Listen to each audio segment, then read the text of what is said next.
우리 장희동교회 성도 여러분, 또 평안하셨습니까? 다시 여러분들을 이 자리에서 뵙게 돼서 매우 기쁘게 생각합니다. 또 찬양으로 함께 은혜를 나눠주셔서 감사합니다. 우리 옆에 분들하고 같이 인사를 나눌까요? 당신은 하나님의 사람입니다. 이렇게 하면서 환영해 주시면 감사하겠습니다. 네.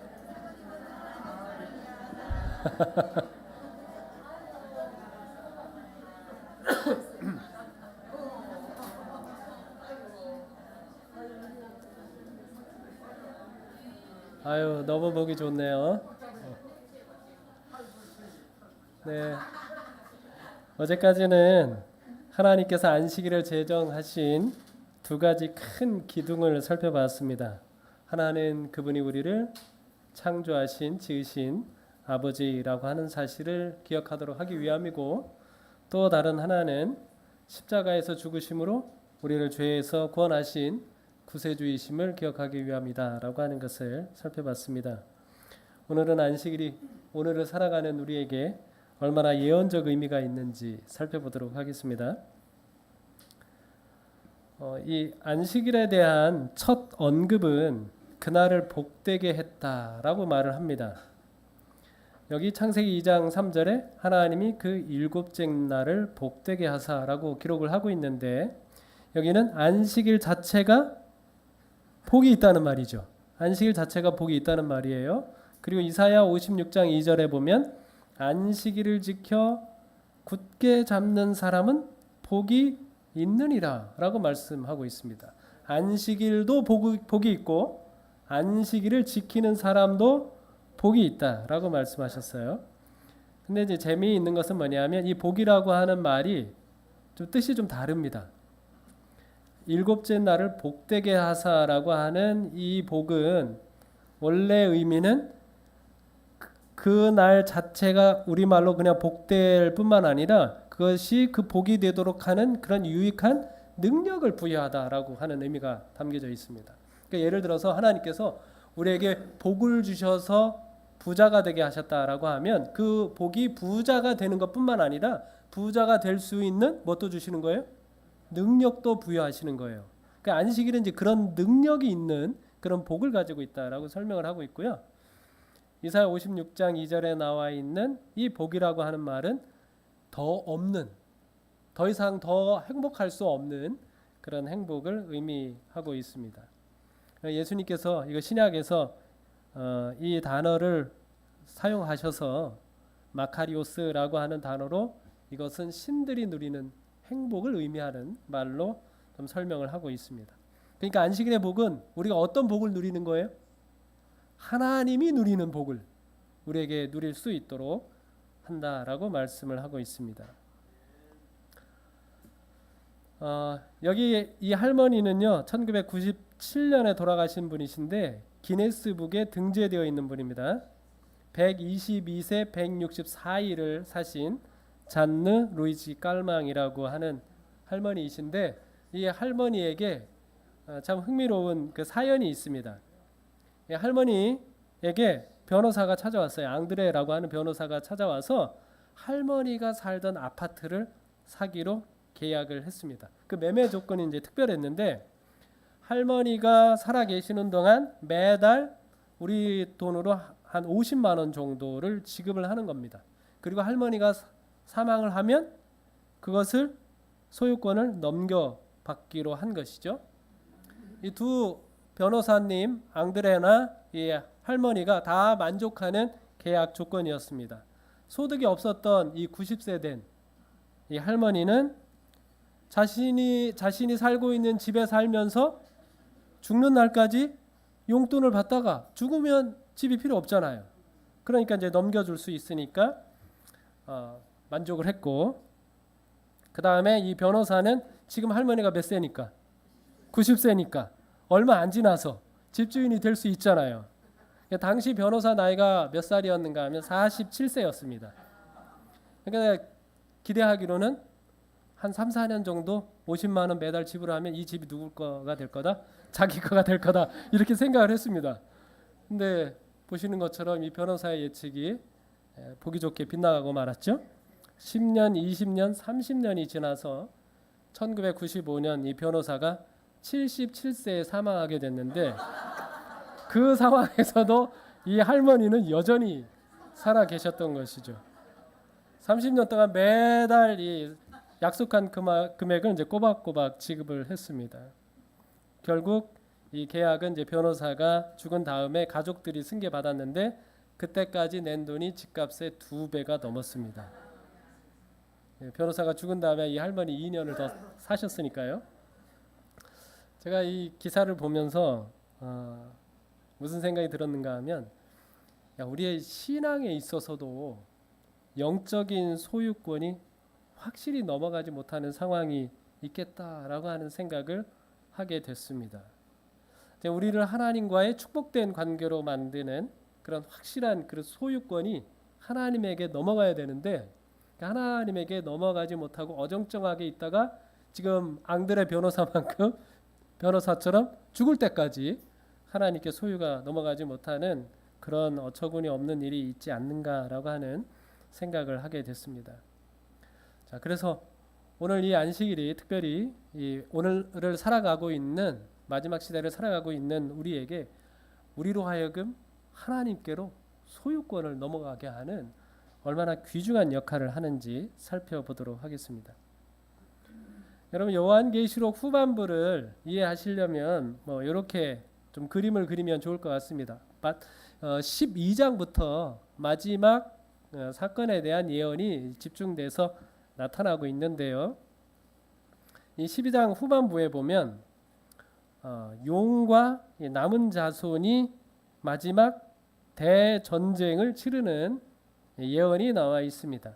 그런 다음에 이 용이 어떻게 전쟁을 벌일지에 대한 내용이 13장에 나와 있습니다.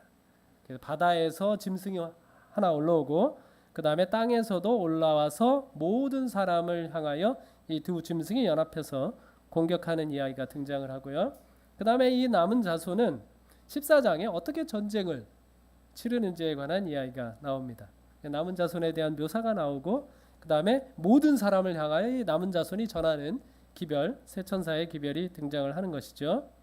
그리고 이제 그 다음에 15장부터 18장에는 그 용을 따르는 악의 세력에 대한 심판이 나와 있습니다.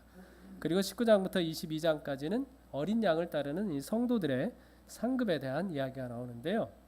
오늘 그 예언의 내용을 자세하게 살필 수는 없지만 대략적으로 살펴보면 이 용은 사단을 상징을 하는데요. 이 용은 무엇을 모조하는가 하면 하나님의 사역을 모조합니다.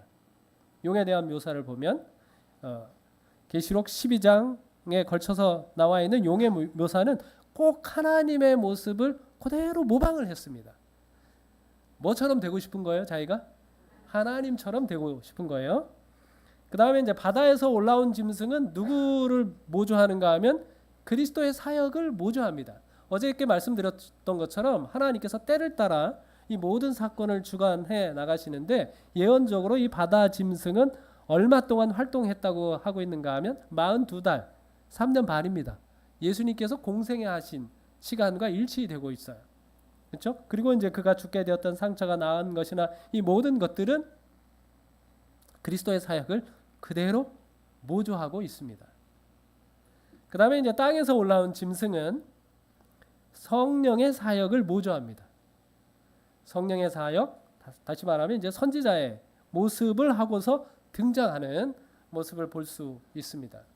그래서 용이 마지막 전쟁을 치를 때에 마치 하나님처럼 그리스도처럼 성령처럼 등장해서 모든 사람을 미혹하고 있다고 하는 사실을 우리가 발견할 수 있어요. 그러니까 우리가 이제 마지막 시대에 이 땅에 살고 있는 모든 사람으로 하여금 하나님을 섬기지 못하도록 하는 데 있어서 무신론 세력이라든지 이슬람 세력이라든지 그런 세력들이 그 역할을 하는 것이 아니라 어떤 세력이라고 하는 것을 알 수 있습니까? 네? 그리스도를 모조하고 성령의 사역을 모조하는 기독교 세력이라고 하는 것을 우리가 짐작할 수 있잖아요. 그렇게 비슷하게 등장한다고 하는 사실을 알 수 있습니다. 요한계시록 16장의 7재앙에 대한 이야기를 하면서도 거기 뭐라고 나와 있는가 하면 용의 입과 짐승의 입, 바다에서 올라온 짐승입니다. 거짓 선지자의 입, 이건 땅의 짐승의 사역을 묘사하고 있습니다. 이것들이 연합을 해서 마지막 대쟁투를 벌이는 장면이 나오는데 이들이 연합해서 무엇을 하는가 하면 짐승의 표를 강요합니다. 이 땅에 있는 모든 사람으로 하여금. 실제로 우리가 성경에 보시면 여기 계시록 13장 16절에 그가 모든 자 곧 작은 자나 큰 자나 부자나 가난한 자나 자유인이나 종들에게 그 오른손에나 이마에 표를 받게 합니다. 이마에나 손에 표를 받게 하는 것을 우리가 이것을 짐승의 표라고 이야기하고 있죠. 그럼 하나님은 어떻게 하실까요? 하나님은 어떻게 하실까요? 하나님은 그분의 백성들에게 하나님의 인을 치는 장면으로 등장하는 것이죠. 그러니까 이 용이나 바다에서 올라온 짐승이나 땅에서 올라온 짐승이 뭐를 모조하고 있어요? 하나님의 인을 모조하고 있습니다. 하나님께서 당신의 백성이라고 하는 당신의 소유권을 나타내시기 위해서 하나님의 백성들의 이마에 종을 치는데 이마에 인을 치는데 이마에 인을 치는데 이 짐승들은 뭐 한다는 거예요? 짐승의 표를 치고 있다라고 하는 사실을 볼 수 있습니다. 그 하나님의 백성들의 인을 친다고 하는 장면을 조금 더 자세히 살펴보도록 하겠습니다. 그 사람들은 이제 14만 4천이라고 기록을 하고 있고 14장 1절에는 어린 양의 이름과 아버지의 이름을 쓴 것이 어디에 있더라? 이마에 있더라라고 기록을 하고 있습니다. 이것을 계시록 7장 3절로 4절에는 하나님의 종들의 이마에 인을 쳤다라고 이렇게 설명을 하고 있습니다. 그러니까 하나님의 인은 뭐예요? 어린 양의 이름과 아버지의 이름을 쓴 거라는 것입니다. 그렇게 이해하시고 먼저 이 14만 4천인이 어떤 사람들을 말하는지 살펴보도록 하겠습니다. 여기 14만 4천이라고 하는 숫자는 성경에 12, 12, 1000이라고 하는 숫자로 이루어져 있습니다. 자, 그런데 이 12와 12, 1000과 관련된 이 숫자는 성경에 이런 사람들로 묘사되고 있는데 맨 먼저 등장하는 것이 미디안과 이스라엘 백성들이 전쟁할 때 12지파에서 1000명씩을 뽑아서 12,000명을 보내서 그 원수와의 전쟁에서 승리하는 모습을 보여주고 있습니다. 성경에서.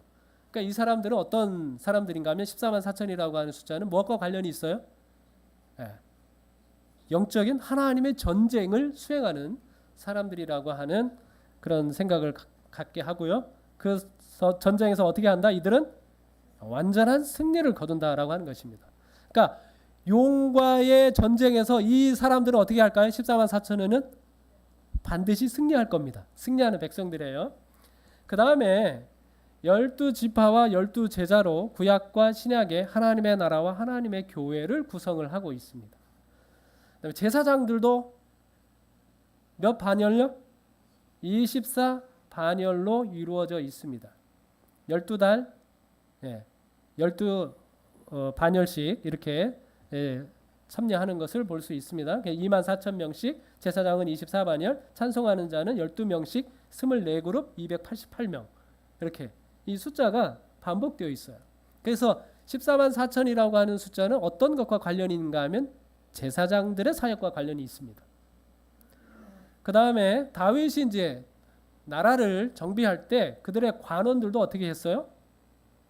2만 4천 명씩 12반열로 구성을 했습니다. 이 14만 4천인이 그래서 무엇과 관련이 있는가 하면 나라와 제사장과 왕, 통치와 관련되어 있는 숫자라는 것을 알 수 있습니다. 실제로 출애굽기 19장에 보면 뭐라고 되어 있는가 하면 하나님께서 이스라엘 백성들과 언약을 맺는데요. 그 언약을 맺으면서 뭐라고 말씀하셨는가 하면 너희가 내게 대하여 제사장이 되고 나라가 되고 백성이 될 것이다 라고 말씀하셨습니다. 여기 제사장, 통치, 나라 그리고 백성, 이것이 하나님께서 당신의 백성과 언약을 맺으시는 목적이에요. 이것이 신약에서도 똑같이 반복이 됩니다. 계시록 5장 9절로 10절에 보면 예수님께서 십자가에서 죽으셨어요. 피를 흘리셨어요. 그래서 그를 믿는 모든 사람들을 사셨습니다. 피로 사셨어요. 피로 사서 그분이 우리를 뭐가 되게 하신다고 말씀하셨어요? 나라와 제사장들을 삼아서 땅에서 뭐하게? 왕 노릇하게 하신다라고 말씀하셨습니다. 베드로전서 2장 9절에도 너희는 택하신 족속이요 왕 같은 제사장들이요 거룩한 나라요 그의 소유가 된 백성이니라고 말씀하고 있습니다. 그래서 계시록 14장 1절에 그리고 계시록 7장 2절과 3절 4절에 나와 있는 이 14만 4천이는 어떤 사람들인가 하면 하나님의 언약을 성취하는 사람들이라고 하는 사실을 볼 수 있습니다. 구약에서 그리고 신약에서 하나님의 언약이 이들을 통해서 어떻게 되는 거예요? 성취되는 거예요. 하나님의 백성들을 제사장과 나라와 그리고 왕을 삼으시고자 하시는 그 하나님의 목적이 이루어지는 것을 말씀하고 있습니다. 이 사람들이 특별히 우수하기 때문에 그런 것은 아닙니다. 이 성 프란시스코와 관련된 재미있는 일화가 있더라고요. 이 수도원에서 이 프란시스코가 이제 기도를 하는데 그 제자들이 와서 물었습니다. 선생님이 기도할 때는 막 하나님의 영광이 드러나는 것 같습니다. 선생님의 생애에는 정말 놀라운 기적이 나타납니다. 선생님을 보면 정말 성자 같은 인격을 느낄 수 있는데 그 비밀이 무엇입니까? 물었어요. 그랬더니 프란시스코가 뭐라고 대답을 했어요? 여기 기록한 것처럼 그것은 간단한 거야. 하나님께서는 이 지구를 내려다보시고 사람을 찾고 계셨어. 가장 추한 사람이 누구인지, 가장 불결한 사람이 누군지, 고통 가운데 고민하는 사람이 누군지, 가장 병든 인생이 누군지 찾고 계셨어. 그런 그 하나님의 눈길이 나에게 머물렀어. 그 하나님께서 나를 보시고 난 후에 저 사람이야. 저 사람을 붙들어 내가 한 사람의 생애를 어떻게 변화시킬 수 있는가를 보여주겠어. 라고 생각하시고 나를 선택하신 거야. 라고 이야기를 했습니다. 그래서 14만 4천이는 그들이 특별히 우수하거나 그렇기 때문에 뛰어난 백성이기 때문에 그렇게 하나님께서 부르신 것이 아니라 그들을 통하여 그들의 변화된 인생을 통하여 하나님의 영광을 드러내기 위하여 선택된 사람들이다라고 하는 것을 알 수 있습니다. 자, 그런 나라와 제사장과 또 왕을 삼으시는 이 백성들은 하나님께서 이제 인을 치시는데, 자, 하나님의 인을 보시면 하나님께서 그분의 백성들에게 하나님의 표로 삼으신 두 가지가 있습니다. 구약에 보시면 하나는 할례가 있습니다. 이 할례는 어디에 있는가 하면 그 하나님의 표가 살에 있어요. 살에. 아브라함이 할례의 표를 받은 것은 무할례 시에 믿음으로 된 의를 인친 것이다라고 말씀하고 있습니다. 아브라함이 이제 할례를 받은 것이죠. 자, 그런데 이 할례는 신약에 들어와서 뭐로 변경이 되는가 하면 침례로 변경이 됩니다. 이따가 후반부에 좀 살펴보도록 하겠습니다. 없어진 게 아니에요. 침례로 변경이 됐어요. 그 다음에 또 하나는 안식일이 있습니다. 출애굽기 31장 16절로 17절에 보면 안식일을 지켜서 그것으로 대대로 영원한 언약을 삼을 것이니 이는 나와 이스라엘 자손의 영원한 표징이다 라고 말씀하셨는데, 이 안식일은 어디에 있었어요? 돌판 십계명에 있었습니다. 그런데 이 십계명은 돌판에서 마음으로 더 견고하여집니다. 자, 실제로 여기 보시면 히브리서 8장 10절에 또 주께서 이르시되 그날 후에 내가 이스라엘 집과 맺을 언약은 이것이니 내 법을 그들의 생각에 두고 그들의 마음에 이것을 기록하리라. 나는 그들에게 하나님이 되고 그들은 내게 백성이 되리라 말씀하셨어요. 출애굽기에 보면 안식일 계명에 대해서 이야기하면서 이 안식일에 대해서 뭐라고 말씀하셨는가 하면 일곱째 날은 내 하나님 여호와의 안식일인즉이라고 말씀하셨는데, 이것을 우리의 마음에 새겨서 나는 그들에게 하나님이 되고 그들은 내게 백성이 되리라 라고 말씀하고 있는 것이죠. 여러분, 이 성경에서 이 기억이라고 하는 것은 굉장히 중요한 의미를 가지고 있는데요. 여러분, 출애굽기에 보시면 하나님이 이스라엘 백성들을 구원하시는 언약을 이행을 하십니다. 자, 그런데 언약을 이행을 하는데 언약을 이행하기 전에 하나님께서 뭐 하셨다고 기록하고 있어요? 그 언약을 기억하사라고 말씀하고 있습니다. 하나님과 이스라엘 백성, 하나님과 이 아브라함과 이삭과 야곱이 맺은 언약이 있어요. 그 백성들을 애굽에서 건져내겠다고 하는 그 언약이 있는데 그 언약을 하나님께서 이행을 하시는데 이행하시기 전에 하나님께서 뭐 하셨다? 그 언약을 기억하셨다라고 표현합니다. 하나님이 잊어버리시는 분입니까? 하나님이 잊어버리시는 분이 아니에요. 자, 그런데 그 언약을 뭐 하셨다? 기억하시고 이행하셨다라고 기록을 하고 있습니다. 그 기억이라고 하는 말이 중요하다는 의미로 말씀을 드리는 것입니다. 그리고 역대상 16장 15절로 17절에 보면 하나님께서 우리에게 언약을 맺은 그분의 백성에게 부탁하는 것이 있습니다. 뭐예요? 너희는 그의 언약 곧 천대에 명령하신 말씀을 영원히 뭐 할지어다? 기억할지어다. 그래서 여러분 신명기서를 읽어보면 기억하라고 하는 말이 굉장히 많이 기록이 되어 있습니다. 왜? 하나님과 우리가 맺은 그 언약이 뭐 해야 되니까? 이행되어야 하니까. 하나님께서 우리에게 축복을 주시기로 약속하셨는데 그 축복이 이행이 되어야 해요. 그런데 우리가 자꾸 뭐 한다는 것입니까? 그 언약을 잊어버려요. 그 언약이 이행이 되지 않는 것입니다. 그래서 하나님께서 계속해서 우리에게 무엇을 당부하시는가 하면 기억하라고 말씀하고 있는데 이 십계명 가운데서 네 번째 계명, 이 안식일의 가장 첫 말은 이게 한국말이니까 이제 안식일이라고 하는 말이 먼저 있습니다만 가장 첫 말이 뭐예요? 기억하라는 것입니다. 안식일을 기억하여 거룩하게 지키라라고 말씀하고 있어요. 안식일은 하나님의 언약을 이행하게 하는 그런 역할을 가지고 있는 것이죠. 자, 이 안식일이 하나님의 이제 인이라고 이제 말씀을 드렸는데 특별히 이 안식일에 대해서 이 하나님의 인에 대해서 뭐라고 계시록 14장에 설명을 했는가 하면 어린 양의 이름과 아버지의 이름을 쓴 것이라고 표현을 했습니다. 그러니까 하나님의 백성들의 이마에는 뭐가 기록되어 있다는 거예요? 어린 양의 이름과 아버지의 이름을 쓴 것이 기록이 되어 있다라고 말씀을 하고 있습니다. 이게 무슨 의미일까요? 네? 우리가 이제 여기에다 패를 달아가지고 어린 양의 이름, 아버지의 이름을 이렇게 쓰고 다닌다는 이야기인가요? 아니요, 그렇지 않습니다. 이마에 그 이름을 쓰고 있다라고 하는 말은 무엇인가 하면 여러분 성경에 보시면 이름을 쓰는 것, 이름과 하나님은 그 인격이 동일하게 여겨지고 있습니다. 우리가 하나님께 기도하지만 뭐라고도 표현하는가 하면 주의 이름으로 기도한다고 말씀도 하고 있습니다. 여기 시편 79편 6절에 보면 주를 알지 않은 민족들과 주의 이름을 부르지 아니하는, 주의 이름을 부르는 것과 주를 아는 것과 똑같이 사용하고 있습니다. 예수님도 뭐라고 말씀하셨는가 하면 나는 아버지를 알았사옵고 그들도 아버지께서 나를 보내신 줄 알았사옵나이다. 내가 아버지의 이름을 그들에게 알게 하였고 라고 말씀하고 있습니다. 예수님은 아버지를 알아요? 예, 예수님은 하나님 아버지를 압니다. 그런데 그 하나님의 아버지를 이 제자들이 알게 하고 싶은데 그 하나님을 알게 하는 것을 무엇과 동일하게 설명하고 있는가 하면 그 아버지의 이름을 그들에게 알게 하는 것과 동일하게 사용을 하고 있습니다.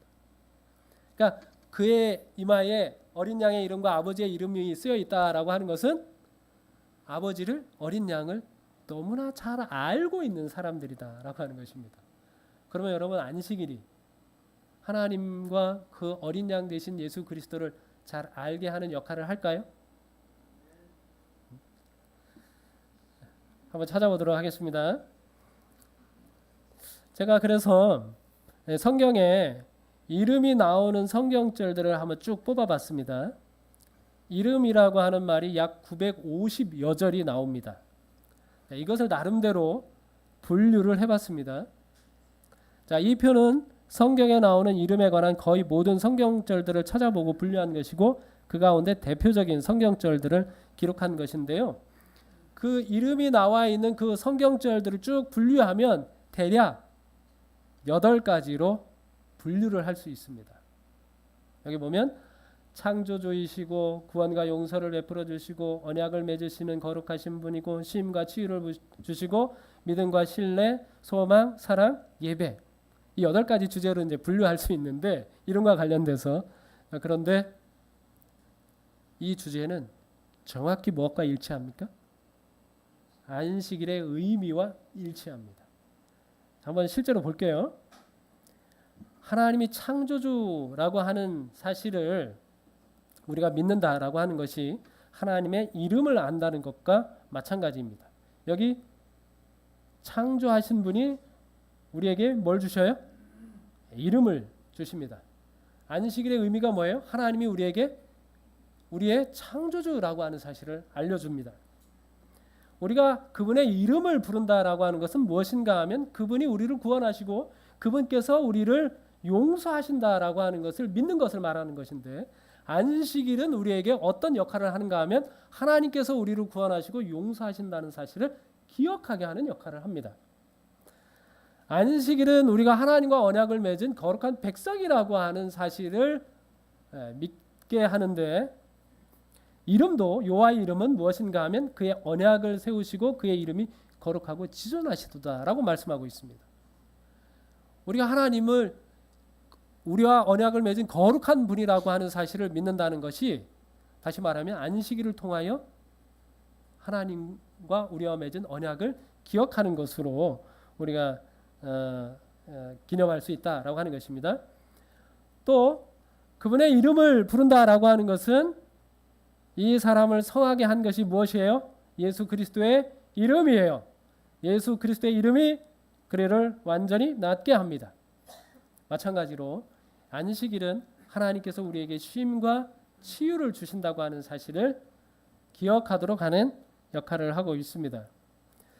또 주의 이름을 안다라고 하는 것은 주의 이름을 믿는다라고 하는 것, 그분을 신뢰한다고 하는 의미인데, 우리가 이제 내일 살펴보도록 하겠습니다만, 이 안식일은 우리로 하여금 하나님께서 우리를 돌보시기 때문에 우리는 그분을 온전히 믿고 신뢰할 수 있다고 하는 사실을 기억하게 하고 있습니다.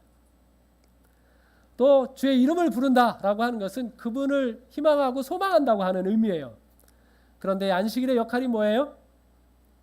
계속해서 우리 하나님을 희망하고 소망하도록 하는 역할을 하고 있습니다. 이건 안식일 날 저희가 살펴보도록 하겠습니다. 그 다음에 우리가 그분의 이름을 부른다라고 하는 것, 그 이름을 안다라고 하는 것은 그분의 사랑을 알게 된다라고 하는 것이죠. 근데 안식일의 역할이 뭘까요? 하나님을 사랑하고 내 이웃을 사랑하게 하는 역할을 합니다. 제가 총 주제를 그대 사랑받고 사랑합니다라고 지은 목적은 안식일의 의미가 우리로 하여금 하나님의 사랑을 경험하게 하고 이웃에게 사랑을 나누게 하는 첫째 계명과 둘째 계명, 내 하나님을 마음을 다하여 목숨을 다하여 힘을 다하여 사랑하고 내 이웃을 내 몸과 같이 사랑하라고 하는 이 성경의 중요한 이 강령을 지킬 수 있도록 한다라고 하는 의미로 지은 것입니다. 그 다음에 그분의 이름을 부른다라고 하는 것은 그분을 예배한다고 하는 의미입니다. 이 안식일은 우리로 하여금 새하늘과 새 땅에서 영원히 우리 하나님을 예배하도록 하는 역할을 하고 있습니다. 하나님이 예배 받으실 만한 분이라고 하는 사실을 기억하게 하는 것이죠. 그래서 어린 양의 이름이, 아버지의 이름이 우리의 이마에 기록되어 있다. 그러면 우리는 주를 너무나 잘 아는 사람들이다라고 하는 이야기와 안식일을 잘 지키는 사람들이라고 하는 말과 크게 다르지 않습니다. 안식일은 그 역할을 위하여 하나님께서 우리에게 주신 축복이라고 하는 사실이죠. 여러분 이거 기억나세요? 어렸을 때 이게 최고의 선물이었는데 지금도 이게 슈퍼에 있는지 모르겠습니다. 저는 동네가 이제 깡촌에서 살았는데요. 초등학교 때 그 동네에 슈퍼가 딱 하나 있었습니다.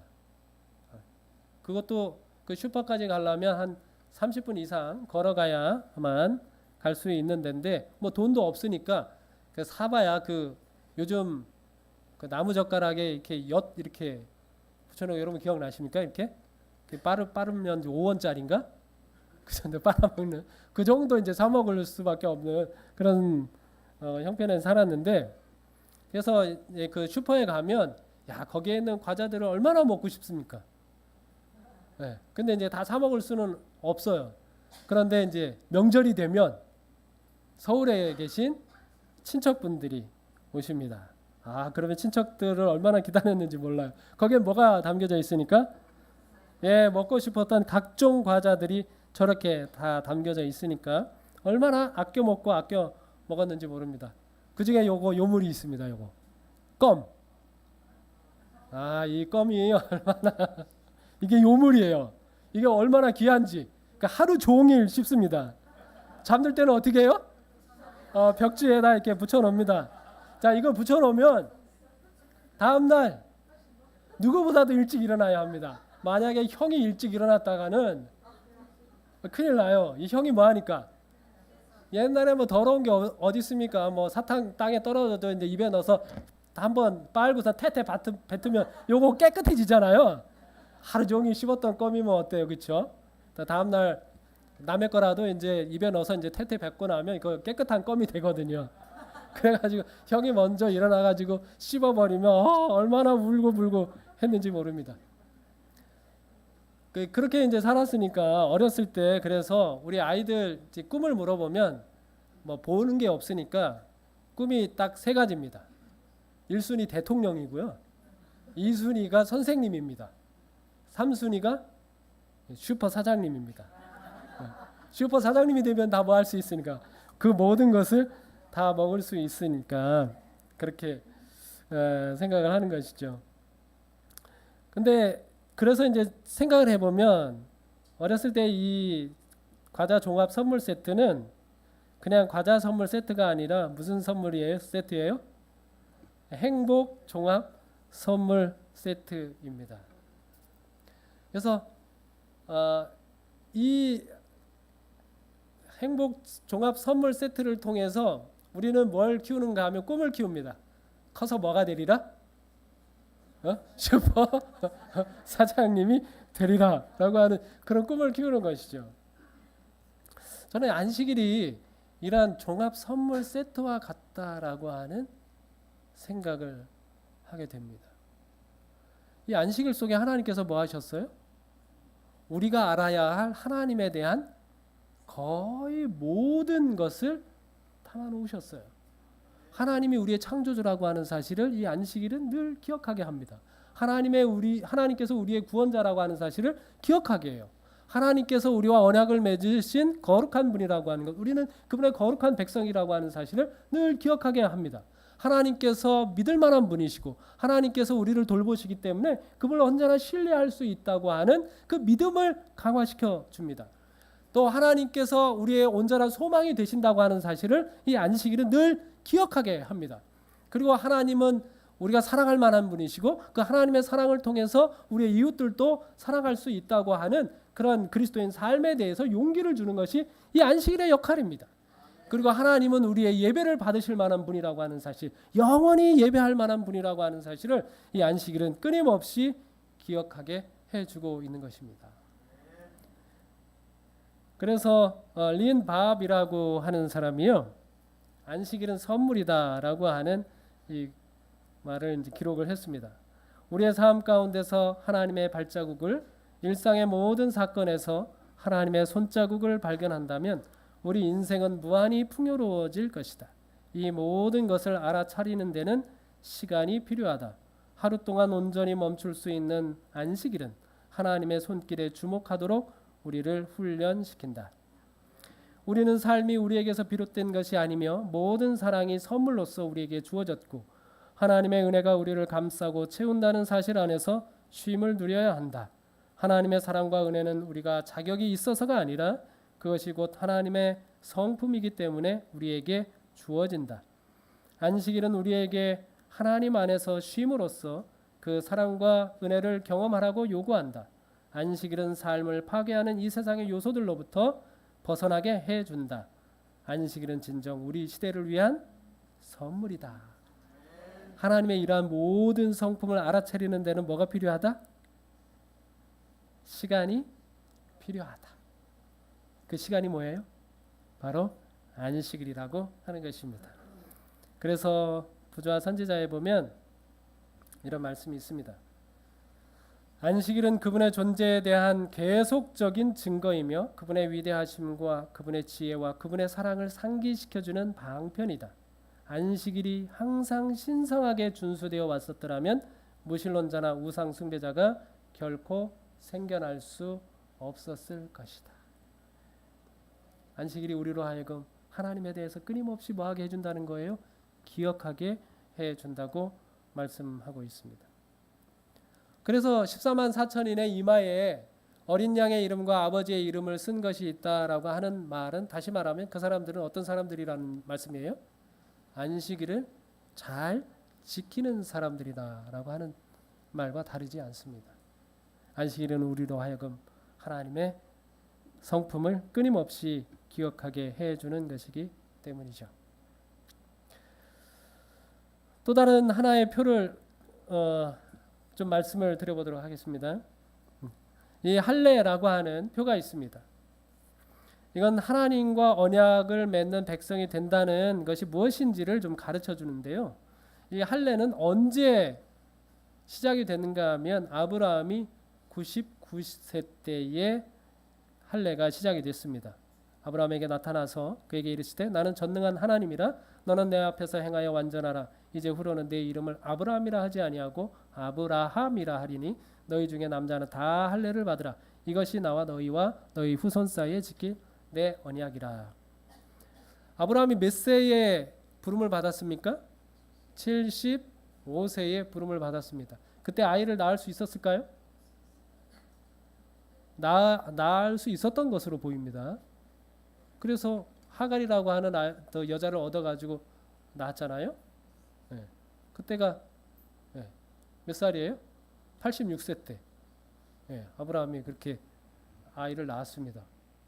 그러니까 86세까지도 아이를 낳을 수 있었나 봐요. 물론 이제 사라는 그렇게 되지 못했습니다만, 그래서 이 할례는 언제 주어졌는가 하면 아브라함이 아이를 낳으려는 시도를 완전히 포기했을 때입니다. 그래서 이제 99세 때 하나님께서 막 찾아왔는데 아이를 낳을 수 있을 거다라고 얘기했더니 아브라함이 뭐예요? 웃어. 될 수 있다 없다. 될 수 없다. 그 전에는 막 아이를 낳으려고 얼마나 시도했는지 모릅니다. 그런데 안 됐었어요. 그러나 시간이 흐르면서 이제는 더 이상 낳을 수 없다고 하는 것을 그가 깨달았을 때에 하나님께서 할례를 주셨습니다. 그리고 그 이름을 언약의 이름 아브라함으로 바꿔줍니다. 언약의 표로 99세 된 파파 할아버지부터 해서 집안의 모든 남자가 다 할례를 받습니다. 그리고 얼마 있지 않아서 사라가 임신하고 100세 되던 해에 드디어 아이를 낳습니다. 여러분, 아브라함이 얼마나 감격했을까요? 나는 전혀 할 수 없었는데 이거 온전히 누구의 능력으로 된 거예요? 하나님의 능력으로 이 아이를, 자손을 볼 수 있다고 하는 사실이 얼마나 감격스러웠을까요? 그때 주어진 게 뭐라고요? 할례라고요. 할례는 그런 의미가 있습니다. 자, 그런데 이 할례에 대해서 골로새서 2장 11절로 12절에 있는 말씀을 보면 또 그 안에서 너희가 손으로 하지 아니한 할례를 받았으니 곧 육의 몸을 벗는 것이요 그리스도의 할례니라. 너희가 침례로 그리스도와 함께 장사되고 또 죽은 자들 가운데서 그를 일으키신 하나님의 역사를 믿음으로 말미암아 그 안에서 함께 일으키심을 받느니라. 여러분, 이 침례는 구약의 이 아브라함이 처음 하나님과의 언약의 표로 할례를 받을 때와 같은 그 감격적인 경험을 하는 예식이라고 말씀하고 있습니다. 아브라함이 뭐 했어요? 나는 더 이상 아이를 낳을 수 없다. 나는 아이를 낳는 모든 노력을 다 포기한다라고 했던 것처럼 우리가 그리스도와 함께 어떻게 된다는 거예요? 십자가에 못 박히고 장사되고 죽은 사람처럼 된다는 것입니다. 우리의 죄된 생애가 어떻게 된다는 거예요? 그리스도와 함께 십자가에 못 박힌다고 하는 의미를 가지고 있습니다. 우리의 죄된 생애가 죽는다고 하는 의미를 가지고 있어요. 그리고 이 100세 된 이 아브라함이 뭐 했던 것처럼 이삭이라고 하는 아이를 낳았던 것처럼 우리가 침례를 통하여 그리스도와 함께 어떻게 된다? 일으키심을 받는다. 부활의 경험을 하는 것이다 라고 말씀을 하고 있습니다. 로마서 6장도 똑같은 이야기를 하고 있습니다. 우리가 이 침례라고 하는 예식을 통해서 그리스도와 함께 완전히 연합을 하는 것이다 라고 말씀을 하고 있는 것이죠. 그리스도께서 십자가에 죽으시고 장사되고 부활하셨던 그 경험을 우리가 똑같이 뭐 하는 겁니까? 죽고 장사되고 부활하는 경험. 그리스도 안에서 새 생명으로 태어나는 경험. 그리스도 안에 새로운 피조물로 일어나는 경험. 거듭나는 경험을 하게 되는 것이다 라고 말씀하고 있는 것이죠. 그래서 여러분 혹시 이 가운데 이미 침례를 받으신 분들은 그리스도와 하나 되는 기쁨을 온전히 누리시기를 바랍니다. 그리고 아직 침례를 받지 않으신 분이 계시다고 하면 이 기쁨에 함께 동참하시기를 간절히 바랍니다. 이창현 선생님이 쓴 내 마음속의 울림이라고 하는 책에 보면 이런 글이 나와 있습니다. 브라운관 TV가 고물상에 있으면 고물, 백남준에게 있으면 보물, 마이클 조던은 야구계에 있을 땐 고물, 농구계에 있을 때는 보물. 고물과 보물은 위치에 따라 달라진다. 당신은 어디에 있을 때 보물인가? 여러분 어디에 있을 때 우리가 보물일까요? 우리가 하나님 안에 있을 때, 하나님의 자녀로 있을 때, 우리가 하나님과 언약을 맺은 백성으로 살아갈 때, 그리고 우리 이마에 어린 양의 이름과 아버지의 이름을 쓴 것, 곧 안식일을 잘 지키는 하나님의 백성이 될 때 우리는 고물과 같은 인생이 아니라 어떤 인생? 보물과 같은 인생을 살아갈 수 있는 것입니다. 이제 제가 여러분들의 마음을 표현할 수 있는 시간을 드리도록 하겠습니다. 우리 한 집사님께서 여러분들에게 찬양을 불러주실 텐데요. 축복의 사람이라고 하는 찬양을 들으시면서 여러분들이 받으신 그 종이에 여러분들의 마음을 좀 표현해 주시면 감사하겠습니다. 거기에 보면 질문이 나와 있어요. 안식일은 하나님이 누리는 복을 누릴 수 있도록 우리에게 능력을 줍니다. 안식일은 우리가 꼭 기억하고 알아야 할 하나님을 경험하게 해줍니다. 하나님은 마지막 시대의 사명을 감당해야 할 그분의 백성들의 이마에 안식일로 하나님의 인을 지십니다. 그리고 혹시 침례를 받지 않으신 분이 계시다면 오늘 거기에 침례를 받고 하나님의 자녀가 되기를 원합니다. 이렇게 표현해 주시면 감사하겠습니다.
찬송하는 그대는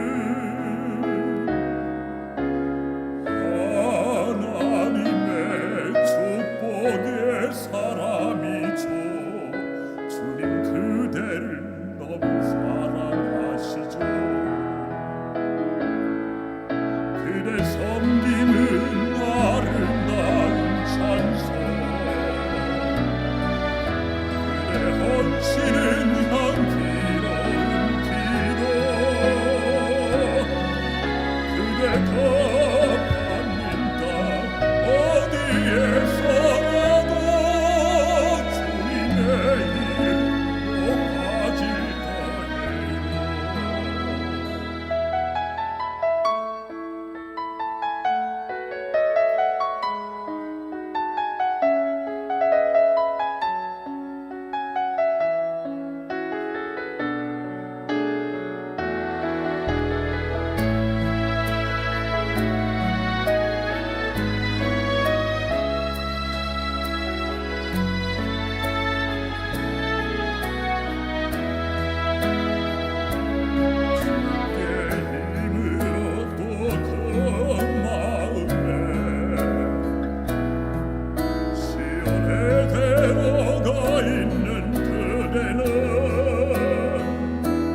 우리가 하나님을 더 깊이 알아가고 하나님께서 우리에게 주시는 축복을 더 많이 누리면서 이 땅을 살아갈 때 힘들고 어렵잖아요. 그런 하나님이 주시는 은혜와 사랑과 축복으로 말미암아 다른 사람을 사랑하고 돌볼 수 있는 그런 여유까지 가지며 살아가는 우리 모든 분들이 되길 바라면서 오늘 말씀을 마치도록 하겠습니다. 기도하겠습니다. 하나님 우리 아버지, 우리에게 안식일 주셔서 감사합니다. 이 안식일이 얼마나 복된 것인지 우리가 알아야 할 하나님에 관한 거의 모든 것들이 이 안식일 속에 담겨져 우리에게 주어졌음을 인하여 참으로 감사드립니다. 이 안식일을 저희가 소중히 여기고 안식일을 지킬 때마다 하나님을 경험할 수 있도록 도와주시옵소서. 세상에는 이 안식일을 모조하여 하나님의 백성이 아닌 용의 백성이 되고자 하는 유혹이 있을 때에 우리가 그것을 이기고 주님 오시는 그날까지 하나님의 백성으로 살아갈 수 있도록 축복하여 주시옵소서. 주님 특별히 하나님의 자녀가 되기로 결심한 우리 이모로 정순의 이 두 분 위에 하나님의 은혜가 더욱 함께하여 주셔서 하나님의 백성이 되기로 한 하나님의 자녀가 되기로 한 이 결심 끝까지 변치 않고 이 결심이 더욱 풍성하여져서 더 많은 이들로 하여금 자신과 같이 하나님의 자녀가 되도록 하는 일에 동역할 수 있는 귀한 주의 자녀가 되도록 축복하여 주시옵소서. 예수 그리스도의 이름으로 간절히 기도드립니다. 아멘.